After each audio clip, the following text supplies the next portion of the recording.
Great. Thank you very much. I'm Caleb Dorfman, and on behalf of the Tuck Center for Private Equity and Venture Capital, I'm happy to welcome you to our keynote with Pat Gruber, the CEO of Gevo, on the next generation of renewable energy and renewable fuels. Pat Gruber is the CEO of Gevo, and he's been a director of the company since 2007. Prior to joining Gevo, from 2005 to 2007, Pat was the president and CEO of Outlast Technologies. Previously, he co-founded NatureWorks, formerly Cargill Dow, and served as VP of Technology and Operations and Chief Technology Officer. He's also served on the board of directors of a number of companies and was awarded the University of Minnesota's Outstanding Achievement Award and the first ever George Washington Carver Award, recognizing significant contributions by individuals in the field of industrial biotechnology and its applications of biological engineering, environmental science, biorefining, and bio-based products. I think that one of the key themes in the emerging energy as well as agricultural landscapes is what role does the agricultural value chain have to play in really helping us transition our energy value chain? And Gevo is one of the leaders in producing renewable, zero carbon fuels. So I think I'm really happy to have Pat here. We're going to start off with Pat talking for around 15 minutes about Gevo and the products that it offers. We'll ask some questions, and if there are audience questions, feel free to put them in the Ask a Question box down at the bottom. So Pat, tell us about Gevo. What do you do? Great. Thanks for having me. I love talking about this topic, and I love talking about what we're doing because it is kind of game changing. I'm going to share my screen now. I'm going to attempt to. Hang on.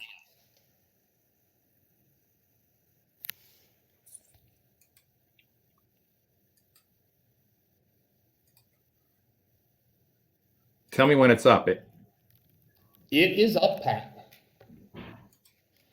Okay. All right, here we go. Now look at, you can tell where my thinking is. It's beyond net zero. Net zero, good. That's where we want to get to as fast as possible. There's so much work to do to get there. It's beyond comprehension. But you know what? We got to think beyond net zero. We got to reverse this stuff a bit in order to make a dent. This is the thing, this is the lawyer required thing. We won't read it. All right, this is how to think about my company and what we do and how I think about what we do. We're transforming renewable energy of all different types, wind, biogas. We're transforming it into energy-dense liquids. We're capturing carbon via photosynthesis, and we're making hydrocarbons, true gasoline, high octane, racing fuel type stuff, jet fuel, other hydrocarbons that when they're burned, they have potential for a net zero emission. I always start by explaining where do greenhouse gases come from, because I hear lots of talk about people pointing a finger over at agriculture and all the rest saying, boy, agriculture is bad. My daughter said to me the other day that, Dad, with 73% of greenhouse gases coming from energy use, fossil-based energy use, and only 18% from agricultural land use, if the fossil-based stuff wasn't a problem, no one would even care about agriculture. It wouldn't even be a problem. No one considered it a problem. That's kind of interesting when you hear all the talk about cows burping and all the rest. And so when you look at, this is our world in data map of greenhouse gases on a global basis and their origination, it is 73% greenhouse gases come from the burning of energy. It's actually 16% come from transportation, liquid fuels. This is really about burning of natural gas, burning of coal, burning them both for electricity, and then also for energy and production, and then barrels of oil in making products, and then using it in transportation. You'll notice interesting little factoids over here of iron and steel's worth 7.2% of greenhouse gas emissions. You have unallocated stuff that is huge, 5.8%. Agriculture in total is 18%. One of these interesting ones is livestock and manures, 5.8%. And you know what? We know how to reduce that even further. And when you consider that about a third of the cows in the world live in India, it's like, that's not going to move the needle, people. We got to do something about the fossil-based use of energy. That is the game. That's what's going to make the difference. Here's a projection on the left side. You see EIA information is talking about what does a fuel mix look like for transportation sector out to 2050. And that's what people think it's generally going to look like. A whole lot of gasoline, a bunch of distillates, diesel fuel, jet fuel, and then there's some electricity for transportation. Now, with all the big push for EV, the projection looks more like this on the right, in that EV is going to take a big dent out of things, but really it's a big dent out of gasoline itself. And distillate fuel is diesel again. It's going to be about the same. Jet fuel is going to hang in there at about the same levels. And so this, when you consider that the total amount of fuel used, liquid fuels used, is 955 billion gallons worldwide, that's an enormous quantity of stuff that we still need to solve over the next coming decades. That's a big problem. Gasoline is number one. We need all the EV we can get. We need it from renewable electricity, not gas-fired electricity, not coal-fired electricity, renewable electricity. We got to change this game so we can lower the footprint. Here's what we're doing as we think about things, is that we want a fuel, liquid transportation fuel. On the right side of the slide, you see isooctane, isooctane. Octane means 8 carbons, and 8 carbons long, each connected together with a hydrogen attached. That's the basis of gasoline. Jet fuels have 12 carbons, so they differ by 4 carbons. We learned how to make these things cleanly. We start, though, with carbon dioxide. So really the chemistry that's being done here is the reverse of burning. Think about that. We've got to pack all of that energy back into those molecules in a cost-effective way and do it sustainably. Well, how do you do it? Well, you got to do concentrating of the CO2 because it's a gas at 417 ppm currently. You got to get it so you get carbons can do chemistry, concentrate them, liquefy them in some way, do the chemistry on them, and then transform them. Well, that takes process energy. So there's 2 things that have to be done. Collect it, and then do process energy and processing. We have proprietary technology to do that. We use a combination of biotechnology plus chemistry. It works. And we can get these 2 things, isooctane and jet fuel. It's photosynthesis that we rely upon. That is the most efficient way by far for capturing CO2. Mother Nature is outstanding at this. And you know what? You can also grow protein and other good things along with that if you've done it right. There's also potential to move beyond net zero when you consider that you have multiple opportunities to capture CO2 along the way. In the agricultural systems, and I'll explain a little bit more about this, depending upon how you cultivate, what kind of farming techniques, you can actually sequester carbon in the soil as you grow the product. That's what's happening in this world, and it's quite impressive. It's also possible to capture CO2 from production as it comes off. There's usually CO2 in a process that comes loose. We can capture that. We also have the ability to capture CO2 from the energy production because we could be burning renewable natural gas.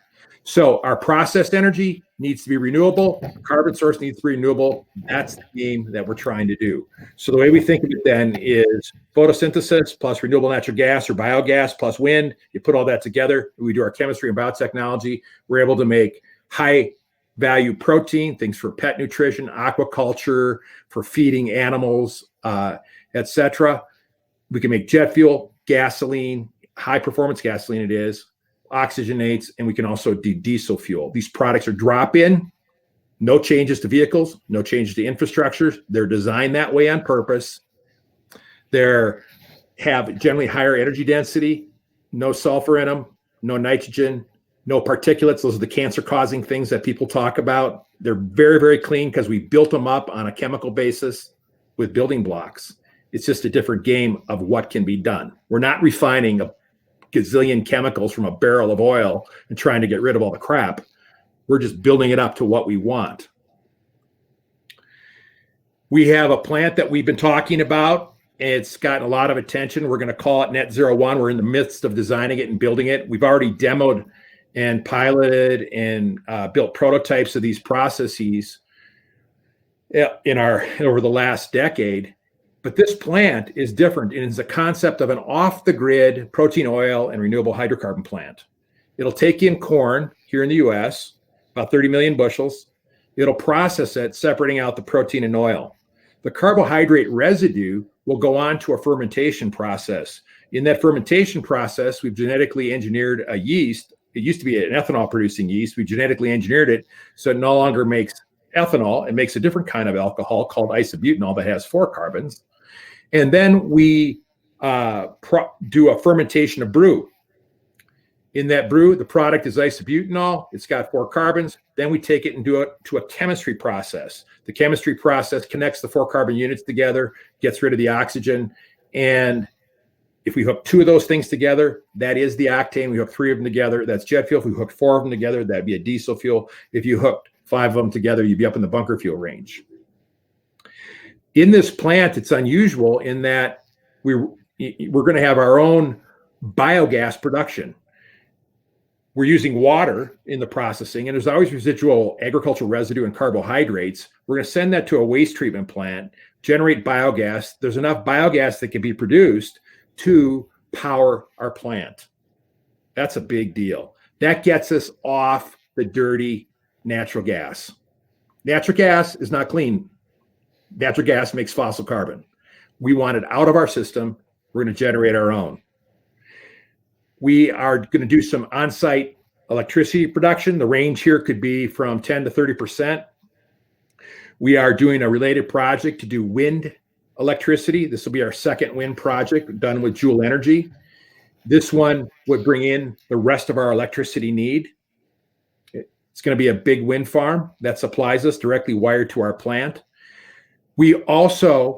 We need a little bit of hydrogen for the production process to finish off the chemistry. So we're going to be making our own green hydrogen, fully renewable hydrogen. As we've looked at hydrogen, it's very interesting because we see that, the wind blows really hard some days and some days not so much. We got to store energy. I think we're going to store it as with hydrogen. That means we're going to be a hydrogen producer. We're going to have a lot of it, I think. Or at least we have the potential to have a lot of it. And so we're going to look at selling that, moving it to the marketplace. It's pretty interesting. And we're also going to use it in our own process. We also could put it back to our own boilers or put it down a pipeline with biogas and sell it for the energy. So it's interesting in that a company like ours, we're in wind, we're in biogas, we're in hydrogen, we're in renewable hydrocarbon production and fermentation. We also impact agriculture, and I'll explain this as we go on. This chart shows our business system and kind of how we think about it. CO2 captured, photosynthesis. In the US, we'd use corn. Ex-US, we'd use other products. But in corn, it's the US. Corn is interesting because there's enormous quantity of protein in it, along with the carbohydrates. We take that corn kernel, separate it. The carbohydrates go to the renewable fuel plant, like I just described. We make our fuels. They get burned. CO2 cycles around. The protein, on the other hand, goes over into the animals, into the value-added protein market for pet nutrition, aquaculture and stuff, or over to beef, dairy, poultry, etc. Our wind power powers the plant. Our wind power is going to do a zero carbon hydrogen production, which of course can be sold to the market, but we'll be using it at our plant. And then we are also doing another thing in, of course, making our own biogas. I mentioned that, but we're doing a separate project to capture dairy manure. We announced it. It's for 355,000 million BTUs. It's a pretty big project, 20,000 head of dairy, capturing all their manure, and we're going to digest it and make gas out of it. It's methane. It's renewable natural gas. We'll sell it to California initially. We may take it to one of our net zero plants. Now, what's interesting about this, and you think about then we've got renewable carbon and renewable energy deployed, and I'm speaking in the future tense after we built this whole system out, you'd be able to reduce the fossil carbon emissions from a gallon of hydrocarbon fuel because we replaced the carbon feedstock and we've used renewable energy, driving this down. And so what's really going on, and this is the LCI, the actual life cycle analysis type chart that shows the sources of greenhouse gases in our process. You see that we wind up with a net -5 greenhouse gas score. So we can see a way already to get beyond zero incrementally. How do you do that? Told you, get rid of the natural gas, get rid of fossil-based electricity. That's bad stuff for if you're counting carbons. Get rid of fossil-based hydrogen. That's bad stuff. We don't want it. We want green hydrogen. We have, in the agricultural side, there's the energy used in corn production. There's something called indirect land use, and people are still fighting about how big this charge is. And then depending upon how things are grown, you get a credit because soil is being built up. Carbon is being captured in the soil depending upon the tillage technique. And the tillage techniques we're talking about are things like no-till, low-till, or strip tilling. And then there's, of course, the conventional tillage that it really does release a lot of carbon. So we think there's an opportunity to incentivize people to continue to move to better agricultural practices. Here's more information. Our base case is -5. If we were to use our local corn and all the rest and used our RNG, we could be down to a -28. Imagine this now. You know what that means? To be a -28 on the full cycle at the tailpipe, it's still a -28. That means it left our plant at -93. It has sequestered carbon along the way. Think of our liquid fuel in a tank as bottled renewable energy. It can be released. You can burn it and turn it back to electricity. You can turn it back to miles being driven or miles being flown. There's other potential to drive it even further down below 150 that we've seen with real data. That's pretty interesting. This is using a new technology about managing the soil microbiome. In other words, we're not done, any of us, on the improvements that can be made in agriculture. The problems really can be solved, I believe. So for us, this chart, again, you'll recognize the -5. That's our base case. Suppose I had all strip till. You see this picture of low till here? That's a strip till. They leave all the root systems intact and then plow a narrow strip in. And then that leaving that root system intact builds up the soil carbon, saves on nutrients. They have to apply less nitrogen, less phosphorus, less potassium. You get less water runoff. It's better. You get better yields. That's why farmers are adopting it. But it also builds up soil carbon that we can track. And then no-till does even more of it. And that's what you see over here on the right. There's a company called Locust who's got this great technology of bacteria, some natural soil bacteria that they've cultured. They put them back in the soil, and they've been able to demonstrate massive increases in soil carbon capture, plus improvements of yield and improvements in minimizing the use of chemicals and also the off-gassing of NOx. That's huge.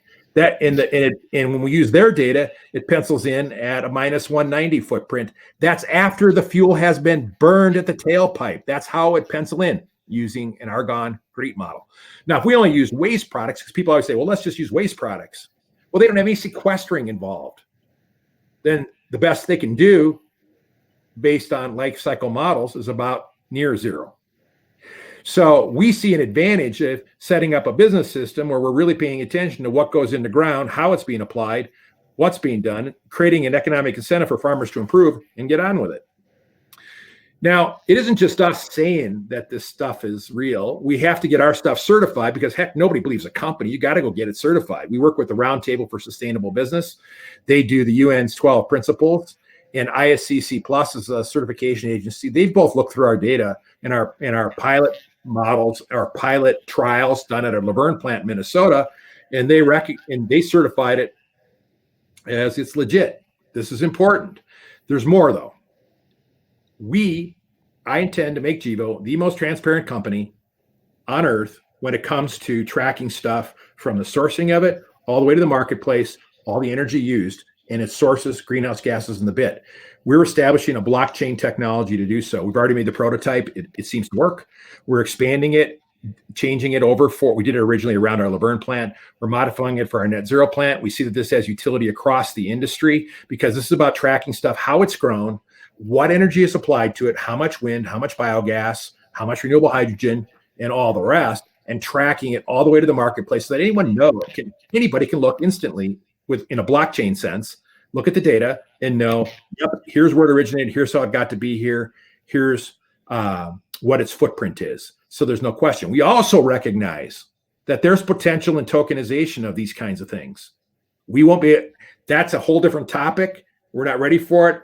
I'm working on the basics first, but it's a very interesting thing, and there's going to be a lot of interest in this. We're already seeing interest in it from our colleague companies.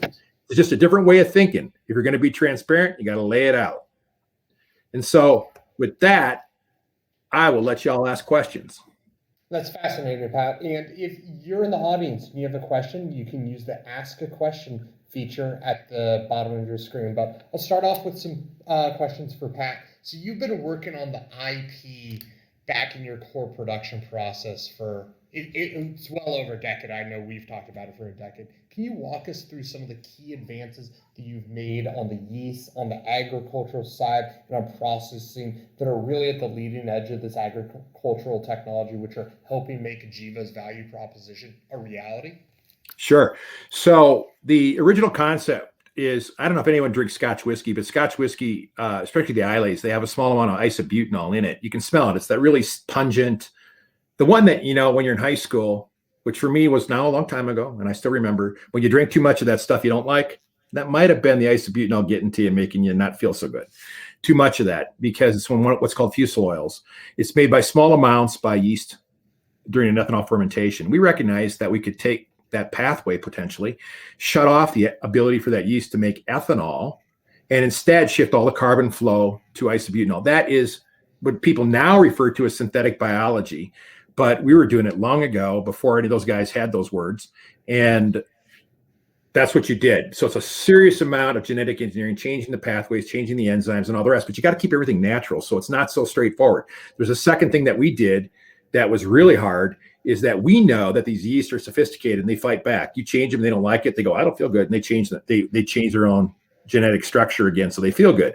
So what you have to do is get something to work pretty well, stick it in a large plant. That's what we did at our Laverne, Minnesota plant, stuck it in 265,000 gallon fermenters and watched how it performed, and then saw some nuances that you simply cannot look at in a laboratory. It is not possible. And this is the one that stumps everybody, that they think you can do this in a pilot plant. You can't do it in a pilot plant. You got to put it in a full-scale fermenter. You got a chicken and egg. How do you get something good enough to put in a full-scale fermenter? Because that's really expensive to run. And then you got to be able to have enough capabilities to sort out what the heck happened and figure out then, we learned this, and now do your slicing and dicing of DNA and fix the problems. So it's this. We've scaled up 9 different yeasts over the years, all of them 100%. We designed a proprietary system where we can do it in a 1 or 2 liter fermenter. We've never failed, knock on wood, scaling it up ever. One step to from 1 to 2 liters to 1 million liters. Never failed. We learned how to do this basic technique when we were at Cargill. So this is, again, some of the subtleties you have to know. These large scale fermentations are unusual in that they're not sterile. They're too big to be sterile. This means that your bug has to outperform the other one who's trying to take over the fermentation, eat all the good food. And then the separation systems work great. And then it's just the chemistry, improving things out. Putting this in perspective, we started up a hydrocarbon plant down in Texas in 2011. We've run it ever since. Good thing we got it right, because it took 6 years to get the jet fuel certified. You can't be changing things while you're doing that. And we got it all done. It worked well. We guessed right. We got it right. And you put it all together, and then the thing that's changed for us, Caleb, that's been the game changer, is the value of carbon has now stabilized. People recognize that it's real, it's here to stay, they're going to be held accountable for it, and that's what's enabled the business to finally take off. We were slightly ahead of our time previously. Perfect. So you talked about using corn as your feedstock. Why use corn? What about some of the other agricultural feedstocks, or potentially even using some of the agricultural waste in the conversion process? Sure. The thing that's most important is to have something that is absolutely to be proven to be sustainable, and then to be a cost that can be that's enabling, and it's got to be abundant. So it's those 3 things, and it's that order that matters. Corn fits the bill in the Midwest US. And the reason is because the protein is actually valuable. That's what enables it, really, is the protein and the corn oil. So getting the carbohydrates, it makes sense. We already can measure the sustainability. The agricultural practices have changed. Agricultural residue technology, the cellulosic technologies broadly, yes, they work. We were the first to make jet fuel and gasoline from wood, and flew on a Alaskan Airlines plane to make a point. That isn't that hard to do. Economically, it's tough. There is no technology I'm aware of that's ready for prime time, big scale, economically, that uses makes cellulosic sugars. So we think it has potential in the long run, and we can work with it. Ex-US, it's molasses is interesting. We're working with Praj Industries on rice straw. They've adapted our technology to use rice straw, because the only other alternative there is to simply burn it, to get rid of it, because it's got to get out of the way for the next plantings. I think that we'll see other waste types of sugars in use. That's going to be popular. In fact, when we're using these residual starches from corn, those really are waste sugars nowadays because people really don't want that. They don't want ethanol, and they sure don't want more corn sweeteners and high fructose corn syrup and stuff like that. And we don't, the way the form it comes out of the process, it's not useful for anything. So it's a waste stream basically. But there's, for us, the thing that is interesting is that all carbohydrates are fair game. The rules are just proving sustainability, making them acquiring them economically and abundantly. It's interesting. There's all kinds of pockets of carbohydrates around the world. The amount of stuff that's available is absolutely enormous, but you can't look at it without looking at the big system. For instance, we can make stuff from wood. If I go around and tell people I can use wood, oh my God, then I'm going to be the guy, what happens? What about the forest? Like, okay, well then it's only the slash wood. We use slash, that's the stuff that's underneath. Okay, we stop forest fires then, right? But how do you manage things? So sustainability is the concept that's most important. Agricultural residues. We talked with one of our farmers. He's a great guy named Sean. Said, Sean, I want your agricultural residues. You got to pay me $80 an acre to take them off because that's the value of the chemicals in them to me. I got 1,000 acres. And so, you're going to pay them. Well, now they aren't economical again as a raw material. So people forget, they talk casually about this stuff, but no, the guy who's doing the low till, no till, he wants those residues on his land because that puts the chemicals back in the soil and it saves them money. Yeah, that's interesting. And Pat, you talked a lot about the contribution to the renewable fuels value chain, but you also produce high protein animal feed and other products which can actually be used in agriculture. Can you sort of talk about those other products? It's like how much are generated, what is the value to farmers, and how do you actually think about marketing those? Yeah. I guess advantage over the traditional ethanol distillers grains. Yeah. So what these are higher protein levels, first of all, and that's actually puts them in the category of a high protein product is, high protein levels. That puts them to be able to be useful for pet food and stuff like that, and aquaculture, which are high value markets. You get a little cleaner stuff. You don't have the mixture of other junk in it. So that all helps. And that's a different process than what this traditional distiller grains is. And then the other thing is that these are low carbon protein products. That's just the fact of the nature of the system made with renewable energy. By stripping out the carbohydrates, that reduces the amount of burping that cows get. So if this stuff gets fed to cows, for example, they burp less because it's actually the carbohydrates that go into their anaerobic digester stomachs, the three of them, and they burp up methane. Well, you know what? We don't have to feed them that. That's not necessary to feed them. It's bad for them. It gives them a sick stomach. We should feed them more roughage stuff along with the protein. They'll grow better. And so there's lots of optimizations like that can be done. The other thing is on the way we think about it is we want to capture and retain all the nutrients, the micronutrients and such. So when we're processing the corn, we're capturing 100% of the nutritional value is captured. And it's the carbohydrate residuals. Those are the things that, make us all fat. So what we want to do is also capture the residuals that come out from the agricultural residues from the plant or from the animals. Manure. Think about manure for a minute. Capture manure, we convert it to biogas, we digest it, make biogas. It's really methane. Clean it up, send it down a pipeline. Out the bottom comes the NPK. That's a really nice fertilizer product. It's capturing the nitrogen, phosphorus, and potassium to go put back on the field. And instead of having liquid manure, which has runoff issues, this stuff's not liquid like that. This stuff is something you can formulate and work around and adjust and tailor.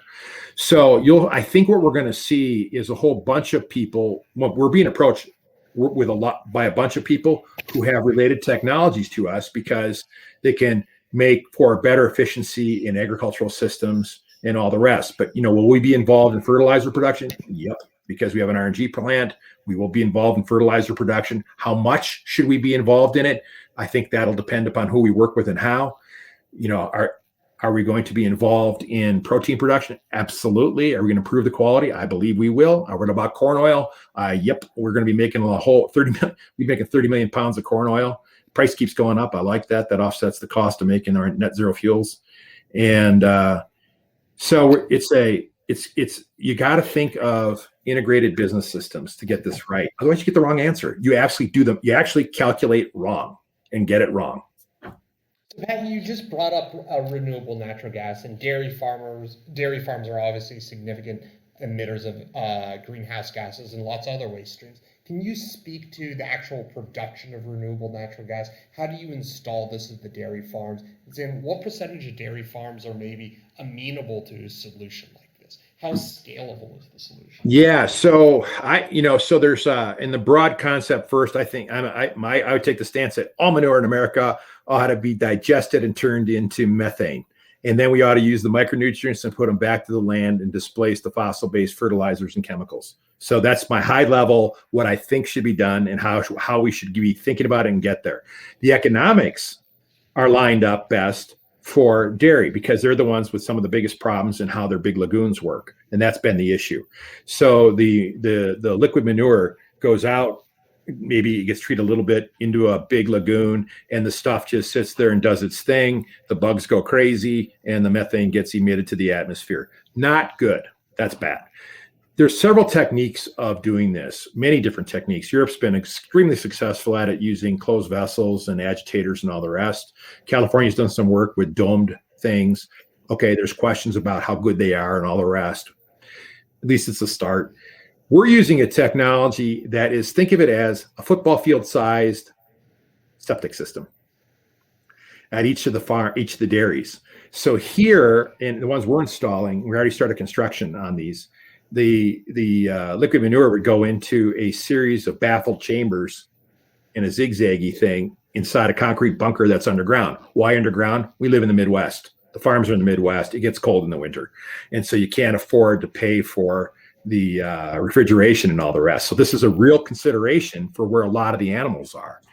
And so it's a plug flow type system. That means it just simply flows and it gives us enough time inside that septic system. And you have a collection system on the top that captures the gas. Out the bottom, you scrape out, at the end, you scrape out the solids that have the NPK. So it's extremely simple, little to no moving parts. It's amazing. We did announce that project. Like I said, 355,000 million BTUs. I can't remember how many households that would heat up and stuff. It's huge. That's a big number. It's pretty cool, and it's the right thing to do. The way I think about that is we're going to sell it to California first. And you know what? I want to see more renewable RNG projects under our tent with us because I have a different way to monetize the carbon value. If I put that gas to my plant, I can transfer that carbon value into my liquid hydrocarbon products, and I could drive my carbon footprint even further negative if I want. So Daniel actually has a question from the audience, actually on the RNG process. He wants to know, since you use manure as one of the inputs for RNG production, what impact does a regenerative agriculture have on the availability of manure? For dairy, these are dairy manure, so I would say very little. It's they got it, to get dairy, it's very little. The regenerative agriculture techniques, there's a whole bunch of those kinds of things as people talk about them. In general, it's about using precision agriculture. It's about paying attention to the cultivation, paying attention to cover crops, paying attention to the grazing and stuff like that. Dairy isn't going to graze that way anytime soon. Beef are interesting because, before they get to market, they have to go to usually they got to be collected in somewhere, put into a lot to be finished in some way, shape, or form, right? You don't even, people argue about even ones who are the pasture raised beef and all that still got to get collected somewhere. Here's manure.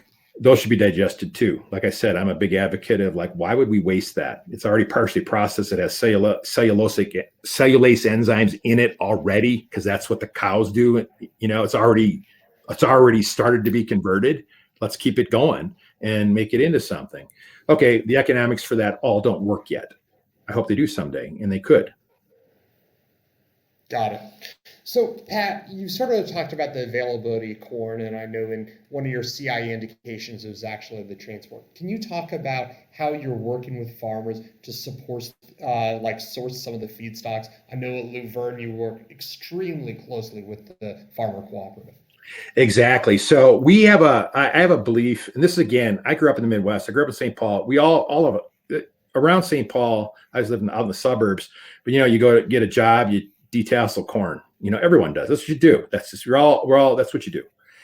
And you get to know farmers. And then over the years, working at Cargill, working in my jobs with the biodegradable plastics, and had the same conversation around corn, you get to know even more, and it keeps going.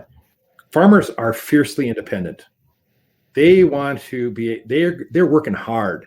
They don't understand this criticism of, oh, your farming pollutes. They live there. They drink that water. They hunt there. So they don't it's really this crazy disconnect about how people talk about how agriculture works versus how it works. People generally don't know. Most people never been to a farm. So we recognize that the very best way of changing a farming practice is to create an economic incentive to do so. We intend to pay farmers a premium on their corn delivered to our gate on the condition that they've been certified by us, audited, that we've have access to their data, and they met certain requirements. I'll pay them a premium.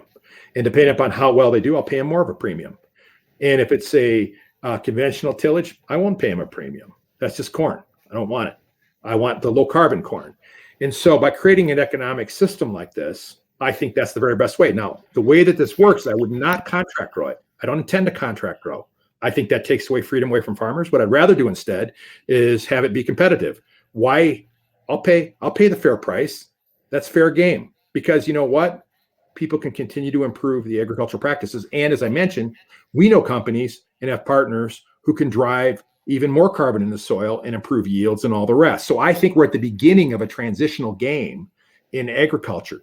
It's got to be left free to go, though, on a market basis and create the right incentives. So that's what we're keenly interested in, because the fact is, I want to pay a fair price. If some guy has a farm, I'm not going to want him to use my data and my certifications, but you know what? If he can get a better carbon value somewhere else, then he should go take it somewhere else. That's the way the markets are supposed to work.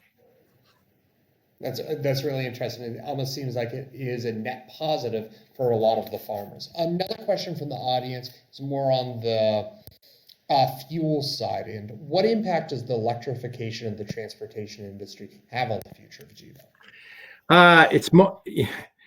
It's a conversation distraction, because the fact is 60% of the electricity in this country is fossil based. How the hell are we going to get that fixed so EVs actually are green? How is that going to happen? I don't see a plan. I'd like to see a plan. I want the renewable energy anyway. So companies like us come along and say, well, we're not waiting around. We're going to go do it ourselves. I'm going to put my own wind towers and solve my own problem. But you know what? When I step back and think bigger, maybe we should make a few extra wind towers and power the region. Maybe we should do some more biogas. Maybe we should make some more hydrogen. Maybe we should put hydrogen, make it available for locomotives. We are a company who's going to be creating renewable energy infrastructure, but I'm doing it for a different market reason. I'm doing it because I can get paid good money that has enough value from my liquid hydrocarbons that I can share it back through the whole value chain. So it's a very different paradigm. EVs themselves are just not sorry, that was my phone.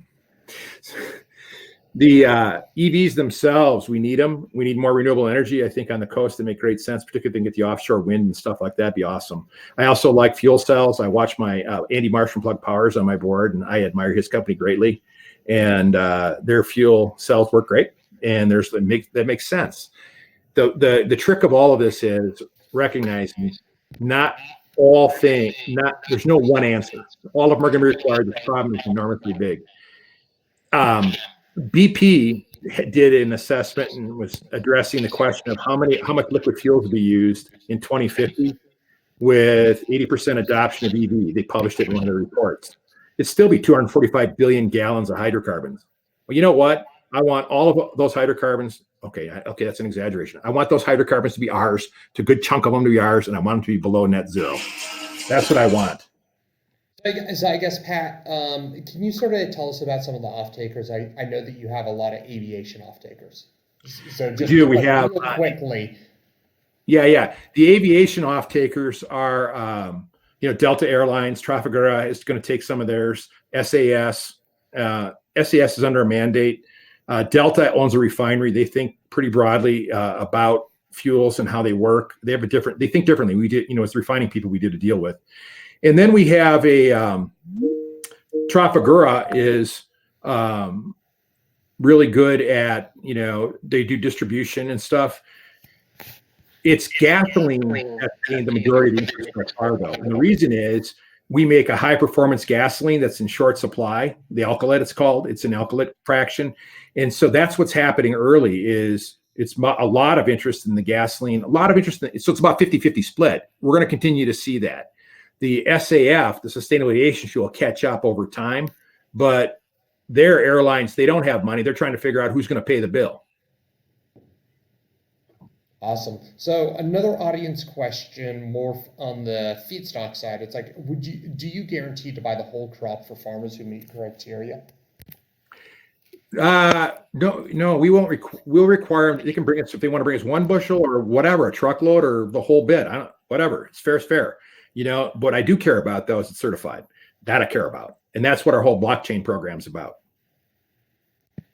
Great. And when I'm thinking about your overall contribution to the agricultural value chain, how do you view the agricultural value chain changing as renewable fuels like isobutanol become a larger part of it and ethanol potentially becomes a smaller part of it, as well as traditional fossil fuels? Well, I have a vision that we'll be able to take some of those ethanol plants and convert them to hydrocarbon plants and things like that. They're going to probably need a little repowering and stuff along the way, but that's the skill. Look at the skills that we're building as a company. Wind developers, biogas developers, fermentation plant, hydrocarbon people, catalytic people. And we're a mixed bag here. And it's useful because we get to think differently about the problems and how to solve them. So what I think is that we'll see a big growth in hydrocarbons. There's going to be a decrease of ethanol over time, but that's okay because oxygenates are still needed in certain markets. There's going to be a good market for those.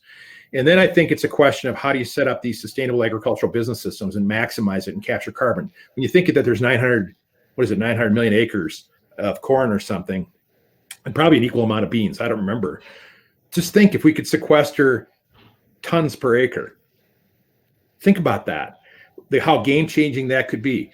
Well, that's all about improvements on the agricultural side of things, how things are tilled, how you put in fertilizer, where you got the fertilizer in the first place. There's a question of the soil amendments. The soil microbiomes is going to be a hot topic, I predict. That's a big deal. It's going to be a big deal because this is about putting back into the soil the natural microbes so they can do their thing. It reduces nitrogen, reduces NOx. It's good. So I think we're not at all in a mature industry, especially when you consider, here's another factoid. The U.S. production of corn is roughly 2x the rest of the world on a per acre basis. What the hell? We should get out and teach these people how to do stuff in a modern way with precision agriculture, low till, no till, and all the rest, and all the modern stuff. Let's start them off right, but that's not what happens necessarily. So we aren't done in agriculture, and yes, water can be protected. Yes, the runoff can be protected. Yes, the problems can be addressed, but it can't be done by just a broad sweep of farming is bad. Well, what the heck kind of thing is that? What's bad about it exactly what, where? And you know what? Let's identify the problem and solve the problem and quit screwing around. And you know what? And there might be problems that can't be solved. Well, maybe there shouldn't be farmed. Maybe there are spots that shouldn't be farmed because the land is so bad. That could be. Well, Pat, this has been a fantastic discussion. It's like, obviously, I've known you and the Gevo story for a decade, and I would say that this is probably the most exciting point that I've seen it at. So best of luck going forward, and thank you for coming and speaking to us today. My pleasure. Thank you. Thanks, Pat.